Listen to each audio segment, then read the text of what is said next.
ಪ್ರಿಯ ವೀಕ್ಷಕರೇ, ಸೂಪರ್ ಕರ್ನಾಟಕ ನ್ಯೂಸ್ಗೆ ಸ್ವಾಗತ. Challenging star Darshan, box office ಸುಲ್ತಾನ, ಡಿ ಬಾಸ್. ಕನ್ನಡದ ಮಣ್ಣಿನ ಈ ಅಪ್ಪಟ ಪ್ರತಿಭೆ ಹೇಗೆ ಹೀರೋನಿಂದ ವಿಲನ್ ಆದ, ಮಾಡಬಾರದ ಎಡವಟ್ಟುಗಳನ್ನು ಮಾಡಿಕೊಂಡು ಮತ್ತೆ ಮತ್ತೆ ಜೈಲು ಸೇರೋ ಪ್ರಸಂಗ ತಂದುಕೊಂಡ ಅನ್ನೋದನ್ನು ನೀವೆಲ್ಲ ಟಿವಿ ಚಾನಲ್ಲು, ಪತ್ರಿಕೆಗಳು, ಸೋಷಿಯಲ್ ಮೀಡಿಯಾಗಳಲ್ಲಿ ತುಂಬ ನೋಡಿದ್ದೀರಾ. ಅದಕ್ಕೆ ನಿಮ್ಮ ಅನಿಸಿಕೆ ಮತ್ತು ಅಭಿಪ್ರಾಯದಂತೆ ಪರ ವಿರೋಧ ಸಮರ್ಥನೆಯನ್ನು ಕೂಡ ನೀಡಿದ್ದೀರಾ. ಬಟ್ ಯಾಕೆ ಈ ದರ್ಶನ್ ಹಿಂಗೆ? ಈತ ಮೊದಲಿಂದನೂ ಹೀಗೇನಾ, ಅಥವಾ ಅನಿರೀಕ್ಷಿತವಾಗಿ ಬಂದ ನೇಮು ಫೇಮು ದುಡ್ಡಿನಿಂದಾಗಿ ಅಹಂಕಾರ ಹೆಚ್ಚಾಗಿ ಬುದ್ಧಿ ಕೆಟ್ಟು ಬರ್ಬಾದಾಗಿ ಹೋದ್ನಾ? ಇವೆಲ್ಲ ನಮ್ಮನ್ನು ಕಾಡೋ ಪ್ರಶ್ನೆಗಳು. ಈ ಪ್ರಶ್ನೆಗಳಿಗೆ ಉತ್ತರ ಕಂಡುಕೊಳ್ಳೋಕೆ ಮೊದಲು ಅವನ ಹಿನ್ನೆಲೆ ಬಗ್ಗೆ ಸ್ವಲ್ಪ ತಿಳಿದುಕೊಳ್ಳೋಣ. ಫೆಬ್ರವರಿ 16, 1977ರಂದು ಜನಿಸಿದ ಹೇಮಂತ್ ಕುಮಾರ್ ಅಲಿಯಾಸ್ ದರ್ಶನ್. ದರ್ಶನ್ರ ಮೊದಲ ಜನ್ಮನಾಮ ಹೇಮಂತ್ ಕುಮಾರ್. ಕನ್ನಡ ಚಿತ್ರರಂಗದ ಖ್ಯಾತ ನಟ ದಿವಂಗತ ತೂಗುದೀಪ್ ಶ್ರೀನಿವಾಸರ ಹಿರಿಯ ಪುತ್ರ. ಓದಿನಲ್ಲಿ ಅಷ್ಟೇನು ಬುದ್ಧಿವಂತನಲ್ಲದ ಈ ದರ್ಶನ್ ಜಾಸ್ತಿ ಓದಲಿಲ್ಲ. ಬೆಳೆಯುವ ವಯಸ್ಸಿನಲ್ಲಿಯೇ ತಂದೆಯನ್ನು ಕಳೆದುಕೊಂಡ ದರ್ಶನ್ ಪಟ್ಟ ಕಷ್ಟ ಅಷ್ಟಿಷ್ಟಲ್ಲ. ಅಲ್ಲಿಯವರೆಗೆ ಇದ್ದ ಹಣವೆಲ್ಲ ತಂದೆಯ ಅನಾರೋಗ್ಯದ ಚಿಕಿತ್ಸೆಗಾಗಿಯೇ ಖರ್ಚಾಗಿ ಹೋಗಿತ್ತು. ಜೀವನ ನಿರ್ವಹಣೆಗಾಗಿ ತಾಯಿ ಮೀನಾ ಅವರು ಮೆಸ್ ನಡೆಸತೊಡಗಿದ್ದರೆ ದರ್ಶನ್ ಹಸುವೊಂದನ್ನು ಸಾಕಿ ಹಾಲು ಮಾರಿ ತನ್ನ ಕುಟುಂಬಕ್ಕೆ ಆಸರೆಯಾಗಿದ್ದ. ತಂದೆ ತೂಗುದೀಪ್ ಶ್ರೀನಿವಾಸರಿಗೆ ದರ್ಶನ್ ಚಿತ್ರರಂಗಕ್ಕೆ ಬರುವುದು ಸುತಾರಾಮ್ ಇಷ್ಟ ಇರಲಿಲ್ಲ. ಅದಕ್ಕೆ ವಿರುದ್ಧವಾಗಿ ಚಿತ್ರರಂಗಕ್ಕೆ ಕಾಲಿಟ್ಟ ದರ್ಶನ್ಗೆ ಅಲ್ಲಿ ಉಳಿಯೋದು ಬೆಳೆಯೋದು ಸಣ್ಣ ಮಾತಾಗಿರಲಿಲ್ಲ. ಆದರೂ ಯಾವ ಗಾಡ್ ಫಾದರು ಇಲ್ಲದೆ ಕ್ಲಾಪ್ ಬಾಯಿಂದ ಬಾಕ್ಸ್ ಆಫೀಸ್ ಸುಲ್ತಾನನಾಗಿ ಬೆಳೆಯೋಕೆ ದರ್ಶನ್ ಪಟ್ಟ ಕಷ್ಟ, ತಿಂದ ನೋವು, ಆದ ಅಪಮಾನಗಳು ಕಡಿಮೆಯೇನಿಲ್ಲ.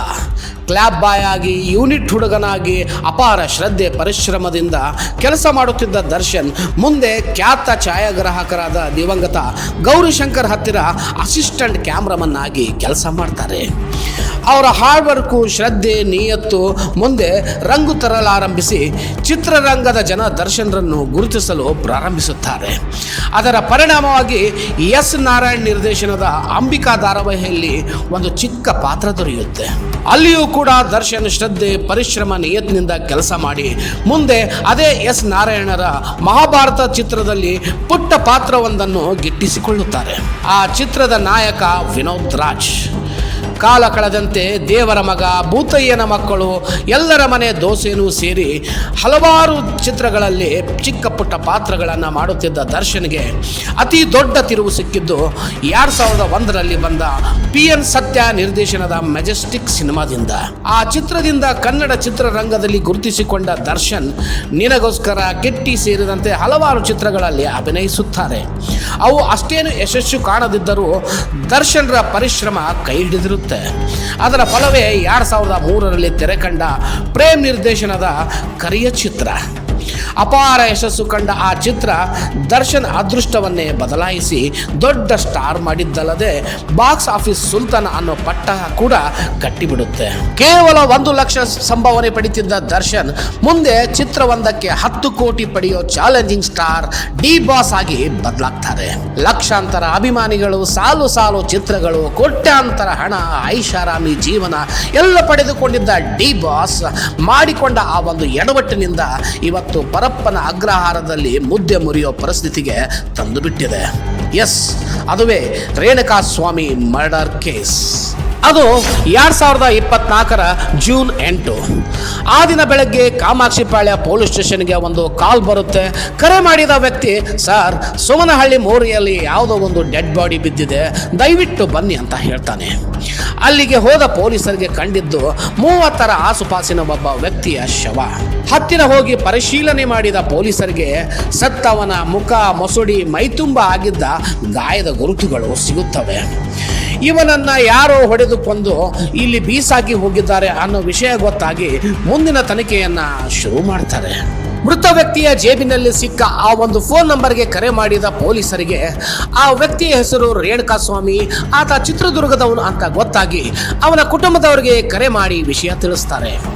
ಸ್ವಲ್ಪ ಸಮಯದ ನಂತರ ಕಾಮಾಕ್ಷಿಪಾಳ್ಯ ಪೊಲೀಸ್ ಸ್ಟೇಷನ್ಗೆ ಬಂದ ಇಬ್ಬರು ವ್ಯಕ್ತಿಗಳು ಆ ಮೋರಿಯಲ್ಲಿ ಸಿಕ್ಕ ವ್ಯಕ್ತಿಯನ್ನು ನಾವೇ ಹೊಡೆದು ಕೊಂದು ಬೀಸಾಡಿದ್ದೆವು, ನಮಗೂ ಅವನಿಗೂ ಹಣಕಾಸಿನ ವಿಚಾರವಾಗಿ ಜಗಳವಿತ್ತು, ಅದು ಇದು ಅಂತ ಬೊಗಳೆ ಬಿಟ್ಟಾಗ ಶಾಕ್ ಆದ ಪೊಲೀಸರು ಅವರನ್ನು ತಮ್ಮದೇ ಆದ ಸ್ಟೈಲ್ನಲ್ಲಿ ವಿಚಾರಣೆ ಮಾಡ್ತಾರೆ. ಆಗ ಇನ್ನೊಬ್ಬ ವ್ಯಕ್ತಿಯ ಹೆಸರನ್ನು ಆ ಇಬ್ಬರು ವ್ಯಕ್ತಿಗಳು ಬಾಯಿ ಬಿಡುತ್ತಾರೆ. ಆ ವ್ಯಕ್ತಿಯನ್ನು ಎತ್ತಾಕಿಕೊಂಡು ಬಂದು ರುಬ್ಬಿದ ಪೊಲೀಸರು ಅವನ ಕಾಲ್ ಡೀಟೇಲ್ಸ್ ತೆಗೆಸಿ ನೋಡಿದಾಗ ಆದದ್ದು ಇನ್ನೂ ದೊಡ್ಡ ಶಾಕ್. ಯಾಕಂದ್ರೆ ಆ ವ್ಯಕ್ತಿಗೆ ಹಲವಾರು ಸಾರಿ ಒಬ್ಬ ದೊಡ್ಡ ವ್ಯಕ್ತಿಯಿಂದ ಪದೇ ಪದೇ ಕಾಲ್ ಬಂದಿರುತ್ತೆ ಮತ್ತು ಆ ವ್ಯಕ್ತಿಯ ಹೆಸರು ಡೆವಿಲ್ ಡಿ ಬಾಸ್. ರೇಣುಕಾಸ್ವಾಮಿಯನ್ನ ಕೊಂದದ್ದು ನಾವೇ ಅಂತ ಹೇಳಿಕೊಂಡ ವ್ಯಕ್ತಿಗಳ ಹೆಸರು ಕಾರ್ತಿಕ್, ನಿಖಿಲ್ ಮತ್ತು ರಾಘವೇಂದ್ರ.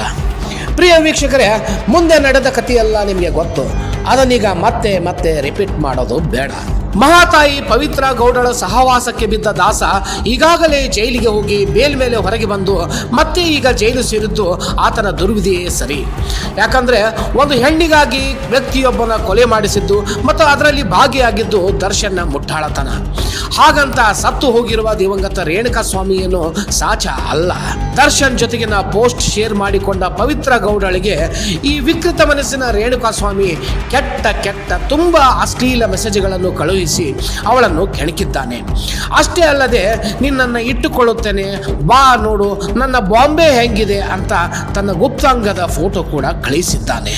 ಇದರಿಂದ ಕೆರಳಿ ಕೆಂಡವಾದ ಪವಿತ್ರೆ ತನ್ನ ದಾಸನಿಗೆ ಎಲ್ಲ ಮ್ಯಾಟ್ರು ತಿಳಿಸಿ ಅವನ ಮೂಲಕ ರೇಣುಕಾಸ್ವಾಮಿಯನ್ನ ಕಿಡ್ನಾಪ್ ಮಾಡಿಸಿ ಅವನ ಬರಬರ ಹತ್ಯೆಗೆ ಮೂಲ ಕಾರಣೀಕರ್ತಳಾಗಿದ್ದಾಳೆ.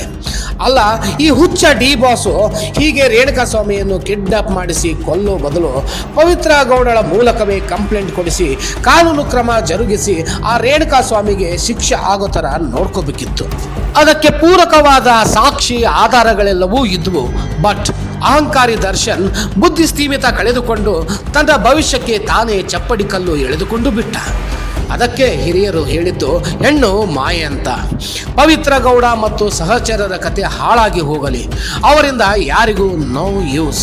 ಬಟ್ ದರ್ಶನ್ ಕನ್ನಡ ಚಿತ್ರರಂಗದ ಮೇರು ನಟ, ಬಾಕ್ಸ್ ಆಫೀಸ್ ಗೆಲ್ಲಿಸೋ ಸರದಾರ, ಲಕ್ಷಾಂತರ ಅಭಿಮಾನಿಗಳ ಹೃದಯ ಸಾಮ್ರಾಟ, ನಿಜಕ್ಕೂ ಕನ್ನಡ ಚಿತ್ರರಂಗಕ್ಕೆ ದೊಡ್ಡ ಆಸ್ತಿ. ನಿಜ ಹೇಳಬೇಕಂದ್ರೆ ಸ್ಯಾಂಡಲ್ವುಡ್ ಸರದಾರನಾಗಿ ಮೆರೆಯಬೇಕಾಗಿದ್ದ ದರ್ಶನ್ ಇವತ್ತು ಜೈಲು ಪಾಲಾಗಿರುವುದು ವಿಪರೀತ ಕುಡಿತ, ದುಡುಕುತನ, ಅತಿಯಾದ ಅಹಂಕಾರ, ಮೂಗಿನ ಮೇಲಿನ ಗುಸ್ಸ ಮತ್ತು ಕಿತ್ತು ಹೋದವರ ಸಹವಾಸ ಕಾಟೇರನನ್ನ ಕಟಕಟೆಯಲ್ಲಿ ನಿಲ್ಲಿಸಿ ಸುಲ್ತಾನನನ್ನ ಸೆಲ್ಗೆ ತಂದು ಹಾಕಿದೆ. ಕಾಲಾಯ ತಸ್ಮೈ ನಮಃ.